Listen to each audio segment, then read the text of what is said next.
ready. Good? Good? Good, Kevin? I'll wait for 18. Yes, I'm good. You good? Yes. Great. Well, good morning. As Attorney General, it's my job to protect Kentucky families. That's why I entered this job with a four-part core mission.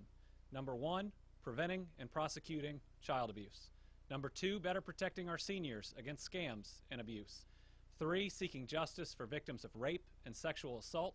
And number 4, finding workable solutions for our drug epidemic. This morning, I'm here to make 2 announcements. One regarding the protection of Kentucky consumers, and one to uphold Kentucky's open records law. Start with the first. When necessary, my office brings suit against companies that take advantage of Kentucky families and violate our Kentucky Consumer Protection Act. Whether it's an international billion-dollar company like Volkswagen or a local company like Crest Lawn Cemetery, our job is the same: to protect Kentucky consumers and Kentucky families from fraud and abuses. No company, no matter where they are, nationally, internationally, or regionally, is above the law. Over the past 3 years, my office and the Better Business Bureau has received over 70 complaints regarding Lexington-based American Home Design / Sunrooms and More, LLC, and company owner Jared Hagan. Sunrooms and More provides home remodeling services and specializes in sunroom additions in Lexington, Louisville, and Northern Kentucky. The complaints against the company include failing to start and complete work, failure to fix defective work, misrepresentation of products and services, failure to obtain building permits, and refusing to honor cancellation notices, and unreasonably imposing 25% cancellation fees. Based on these serious complaints, the Office of Consumer Protection inside the Attorney General's office issued a civil investigative demand to Sunrooms and More and Mr. Hagan. They did not adequately respond to the demand, and they continually failed to cooperate with our investigation.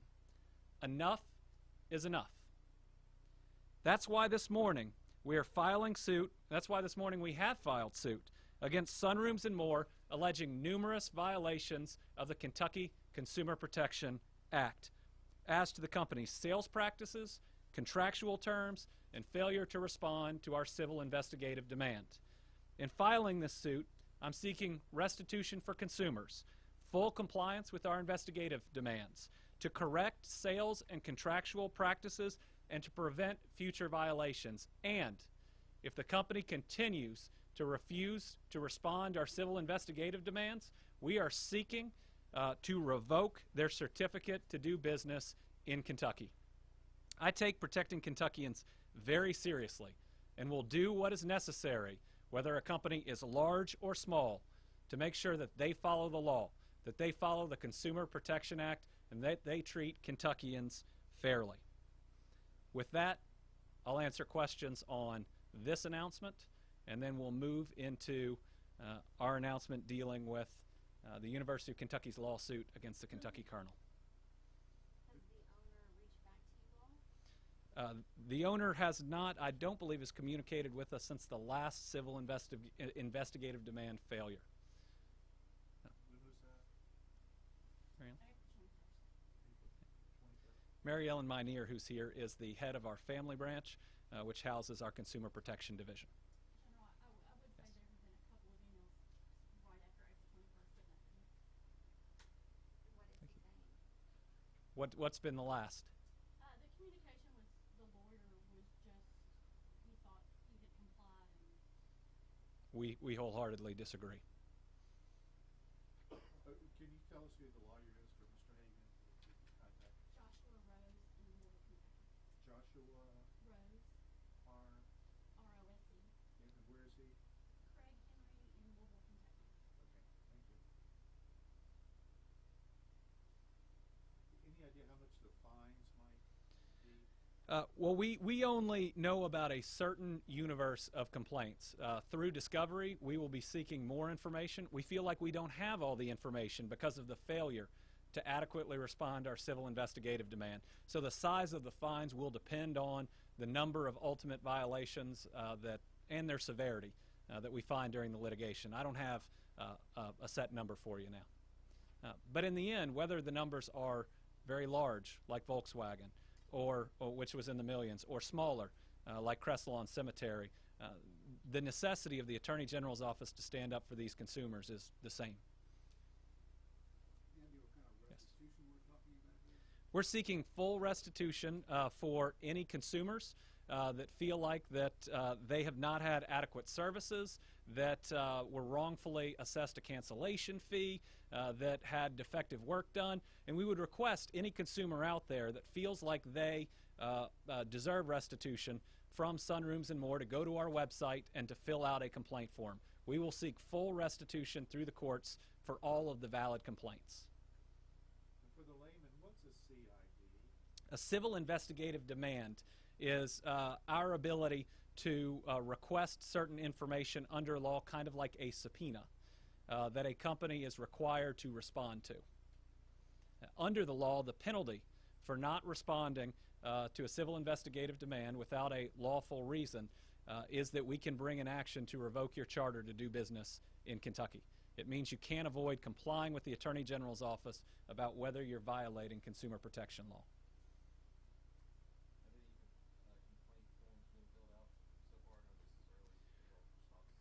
Between the Better Business Bureau and the complaints that we'd previously received, we have complaints on file. We expect after today that we will receive more, and we do encourage everyone who believes that they've been wronged by Sunrooms and More, regardless of their location, to contact us, to fill out one of those complaint forms so that we can make sure to advocate for your restitution before the courts. And what's your online address if someone does want to file a complaint? Well, the main website is ag.ky.gov, and is this under our Consumer Protection tab? But I tell you what, today we'll be moving the link to filing this complaint to our front page, right, Kenneth? All right, it's already there. So if they go to ag.ky.gov, it's on the front page. They can click one link and fill out that form. All right, anything else on this one? You also mentioned Northern Kentucky. Do they have a business in Northern Kentucky? Their headquarters for all of these businesses is in Lexington, but they operate in at least 3 regions: Lexington, Louisville, and Northern Kentucky. So this is a large geographic footprint, and if these types of violations and practices are going on in each of the areas, we would hope that the consumers there contact us in each and every one. And is Mr. Hagan from Lexington? Do you know his residence? Well, our belief is that he would operate out of the headquarters that's there, but I can't confirm that he is in Lexington. I think that's his residence. Okay, that's our assumption, Okay. but it is an assumption. Okay. Today, I'm also announcing that the Office of Attorney General will seek to intervene in the University of Kentucky's lawsuit against its student newspaper, the Kentucky Kernel. Our position will be limited to UK's continued refusal to provide documents to the AG's office for in-camera or confidential review. I do not take this step lightly. In fact, this may be the first time that the Attorney General's office has sought to intervene in a case in this way. But what's at stake is too important, and the ramifications are simply too great. The University of Kentucky's lawsuit stabs at the very heart of Kentucky's open records laws and this office's ability to enforce them. UK's lawsuit would create a silver bullet that would allow any bad actor to entirely avoid the open records laws. For a university to push such a position is entirely irresponsible, especially one that rightfully touts a First Amendment center. The Open Records Act and its applicable regulations provide that during an open records appeal, the Attorney General's office may request a copy of the specific documents being withheld. It's what lets us look at them and determine if they are being rightfully or wrongfully withheld, about whether an exemption does or does not apply. Now, the AG's office is bound under regulation to keep the content of those documents confidential and either returns the documents or destroys them after review. Requests for these types of inspections have been made numerous times over the years to public agencies and public entities. In fact, early in my term, we had to make one of these requests to the governor's office in an open records request about the governor's meetings or lack of meetings with U of L. We requested the documents. The governor's office complied. We were able to review them and ultimately opine that the vast majority of those records were exempt from the open records law. In my time, I can think of only one official and two entities that have refused to provide records for our review in an in-camera inspection. And sadly, both of the entities are public universities. What does it say that the institutions that we trust to educate our kids, that are supposed to push for high ideals, seek knowledge, and search for the truth, are the ones that are hiding it? And the University of Kentucky has now taken it a step further.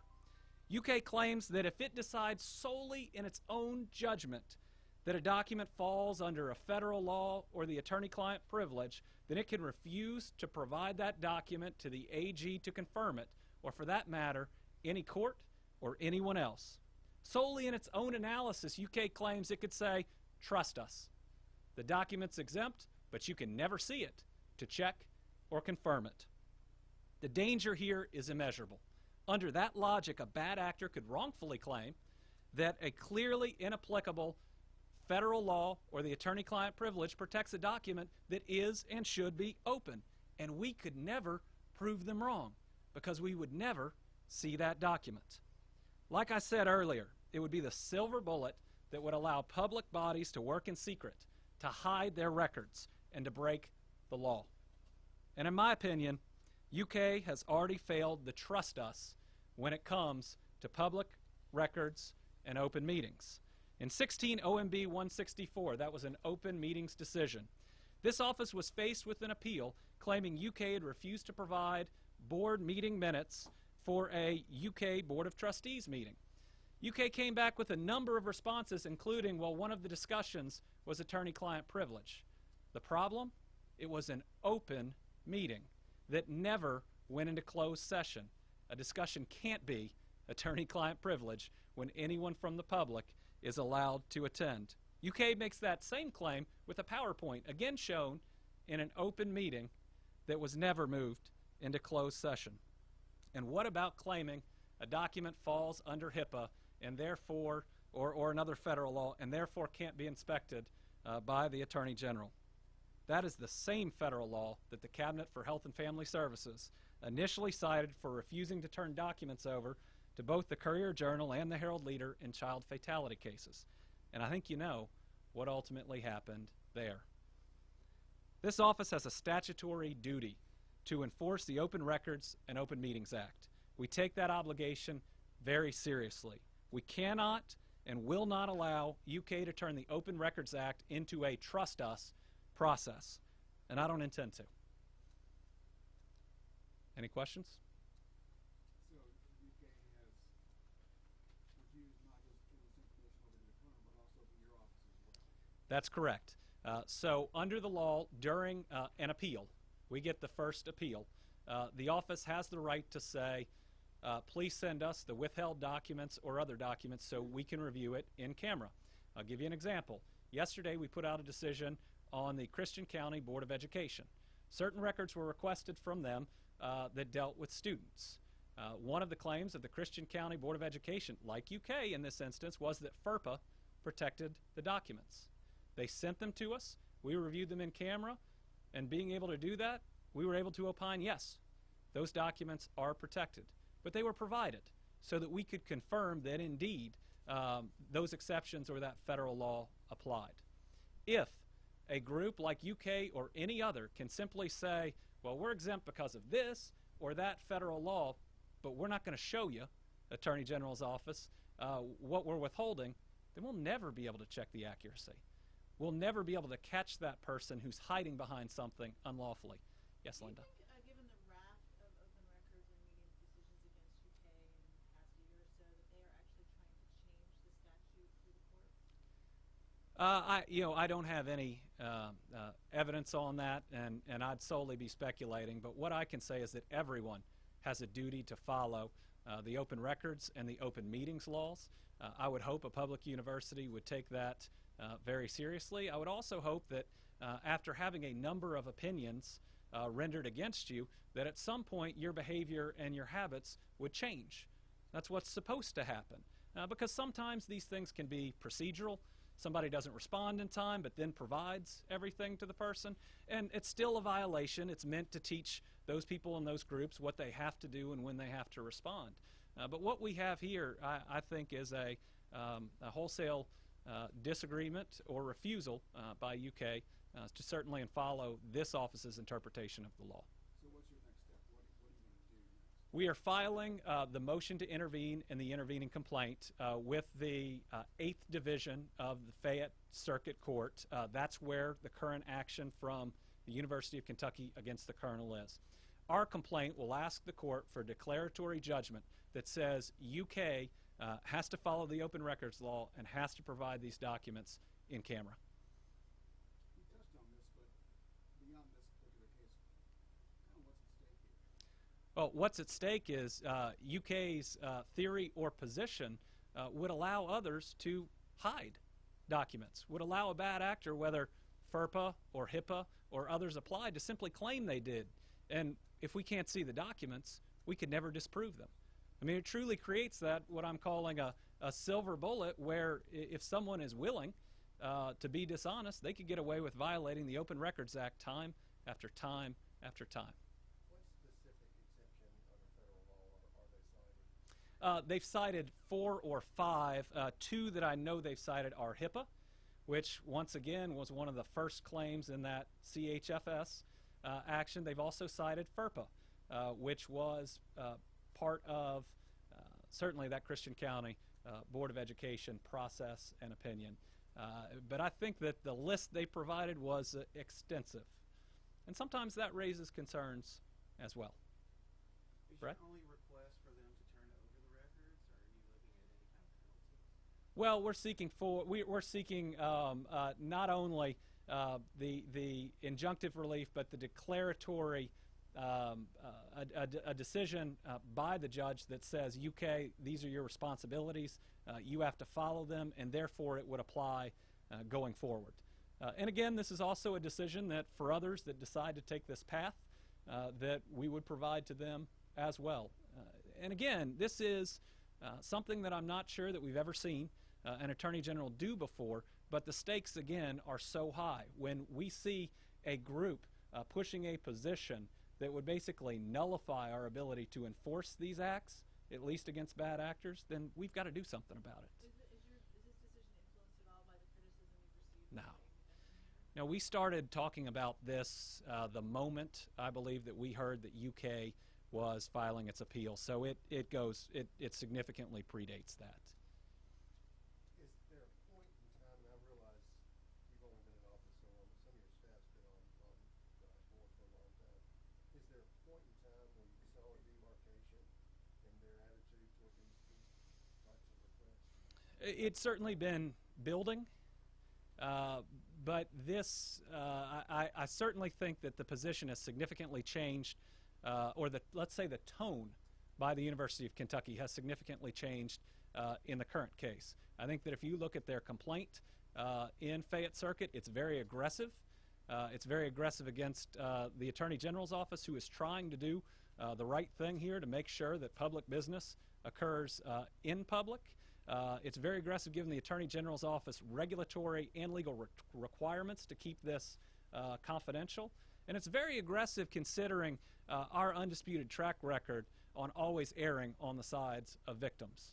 I think this is one of the first Attorney General's offices that has taken the position each and every day across our office that the most important person in any crime isn't the perpetrator, it's the victim. And so certainly that tone I don't appreciate, and it certainly is a change. Anybody else? All right. Thank you all. Sure. Reaction to Amy Vincent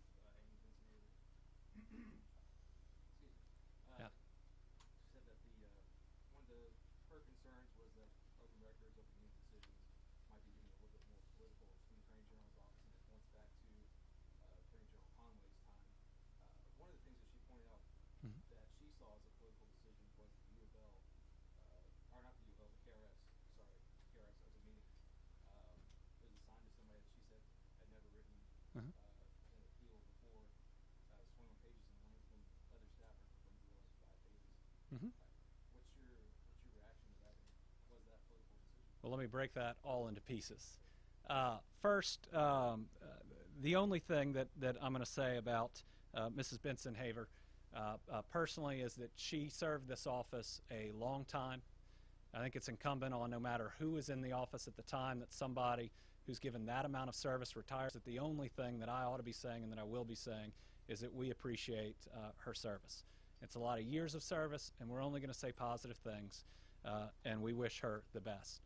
Now, I strongly disagree with any suggestion that any decision made in this office with open records or open meetings has been political, and there's an easy way to judge us by it.